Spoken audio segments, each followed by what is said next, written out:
दोस्तों विशाल अंतरिक्ष एक ऐसा रहस्य है जिसके बारे में जितना जाना जाए उतना ही कम है और ब्रह्मांड के राज को खंगालने के लिए वैज्ञानिक कई शतकों से लगे हैं। किसी दूसरे ग्रहों पर जीवन की तलाश में वैज्ञानिकों ने कई मिशनों को अंजाम दिया है।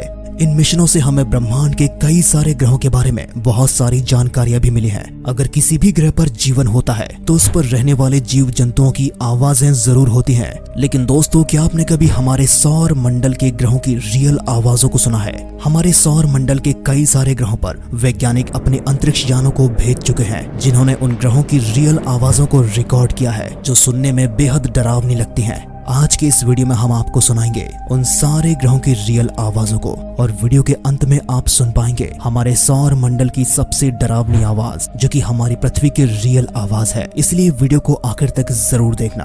दोस्तों, ये तो हम सभी जानते हैं कि अंतरिक्ष में आवाज ट्रेवल नहीं कर सकती, लेकिन वैज्ञानिकों ने अंतरिक्ष यानों के द्वारा इनके रेडियो एमिशंस को रिकॉर्ड किया है, और जब इन रेडियो एमिशंस को साउंड वेव्स में कन्वर्ट किया जाता है तो हम ग्रहों की रियल आवाजों को सुन पाते हैं, जो कि सुनने में बहुत ही भयानक लगती है। तो चलिए सुनते हैं एक एक करके हर एक ग्रहों की रियल आवाजों को। दोस्तों, हमारे सौर मंडल में अगर कोई सबसे बड़ा ऑब्जेक्ट है तो वो है हमारा सूरज। सूरज की आवाज कुछ इस तरह से सुनाई देती है।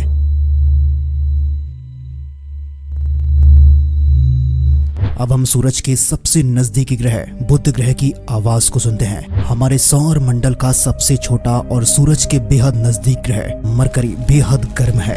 अंतरिक्ष की तरह यहाँ पर भी कोई वातावरण ना होने की वजह से यहाँ आवाज का ट्रेवल कर पाना नामुमकिन है। लेकिन अगर कोई इंसान मरकरी की सतह पर अपने कान लगाता है तो बुध ग्रह की वाइब्रेशंस को सुना जा सकता है, जो कि कुछ इस तरह सुनाई देती है।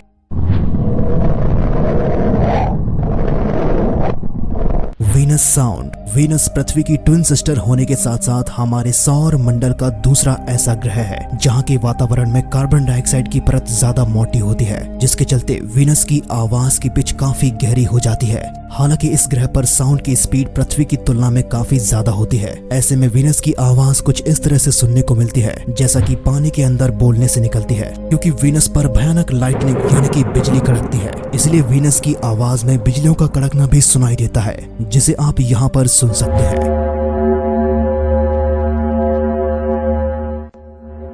Sound of Mars. Martian movie में भले ही मंगल ग्रह के वातावरण और उस पर उठने वाले भयंकर तूफानों के बारे में कुछ भी बताया गया हो, लेकिन सौर मंडल के चौथे स्थान का यह ग्रह हमारी कल्पनाओं से थोड़ा शांत है। असल में मंगल ग्रह का वातावरण पतला है, इसलिए वहां पर भयंकर तूफानों का आना थोड़ा मुश्किल है। नासा के इनसाइड लैंडर द्वारा रिकॉर्ड की गई मार्स की साउंड वेव्स इसकी आवाज से हमें रूबरू कराती है। सुनने में मार्स की आवाज काफी ट्यून्ड और मैग्नीट्यूड वाली लगती है, जिसमें गड़गड़ाहट साफ तौर पर सुनने को मिलती है। अपनी क्रेटेड सतह के साथ ये चांद से काफी कुछ मेल खाता है, जिसमें भूकंपीय तरंग 1 या 2 मिनट के लिए बचती है, जबकि पृथ्वी पर भूकंप 1 सेकंड में आ और जा सकते हैं। सिस्मोमीटर से रिकॉर्ड की गई ये आवाजें मार्स के वातावरण के कई खुलासे करती हैं, जो कि इस तरह से सुनाई देती है।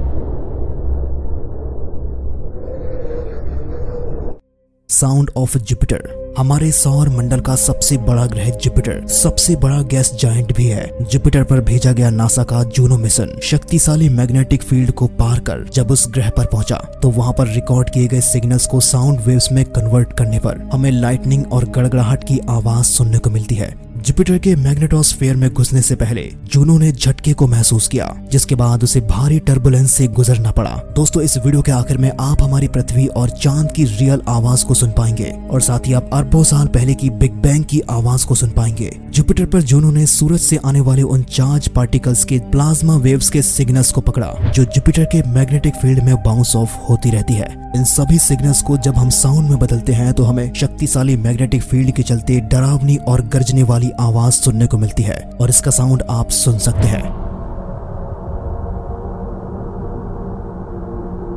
आकार में बड़ा होने की वजह से जुपिटर के साउंड में काफी नॉइज पाया जाता है। साथ ही जुपिटर इंटेंस रेडियो वेव्स को बनाता है, जो प्लेनेट और उसके नेचुरल सैटेलाइट के बीच में बनता है।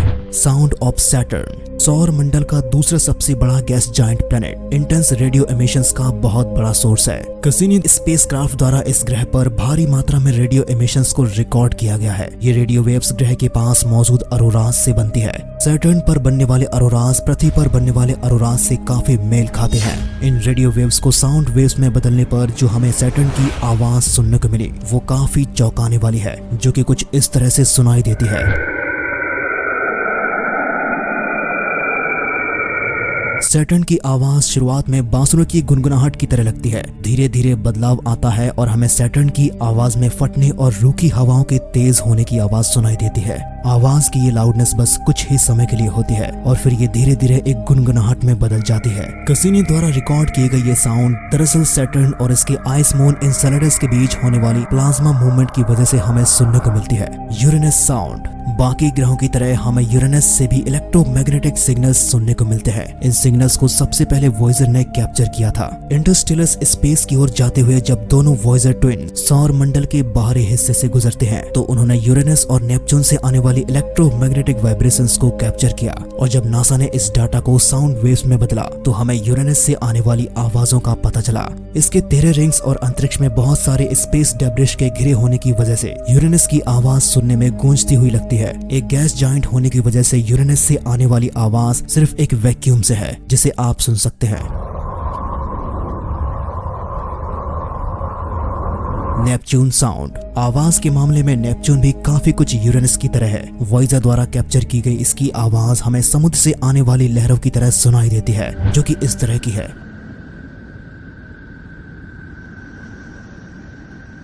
अर्थ साउंड कई अरब सालों से पृथ्वी ने सूरज के चारों ओर चुपचाप यात्रा की है।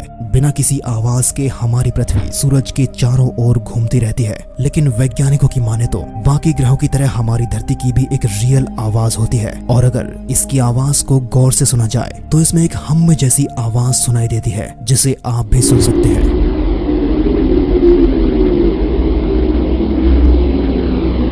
लेकिन ये आवाज कहां से उत्पन्न होती है ये अभी तक एक रहस्य ही बना हुआ है। जब धरती पर किसी भी प्रकार की कंपन नहीं होती है तब भी ये आवाज लगातार सुनाई देती रहती है। कुछ वैज्ञानिक ये भी मानते हैं कि पृथ्वी की ये आवाज समुद्र या फिर इसके हलचल वाले वातावरण से हो सकती है। लेकिन दोस्तों चांद भी इस मामले में इससे पीछे नहीं है। हमारे सौर मंडल में पृथ्वी के पास जैसे वातावरण है वैसा चांद के पास कुछ भी नहीं है। ऐसे में चांद पर कोई भी आवाज सुनाई नहीं देती है, लेकिन वैज्ञानिकों ने इसकी भी आवाज को रिकॉर्ड किया है जो कि सुनने में काफी रहस्यमय लगती है। इसे आप भी सुन सकते हैं।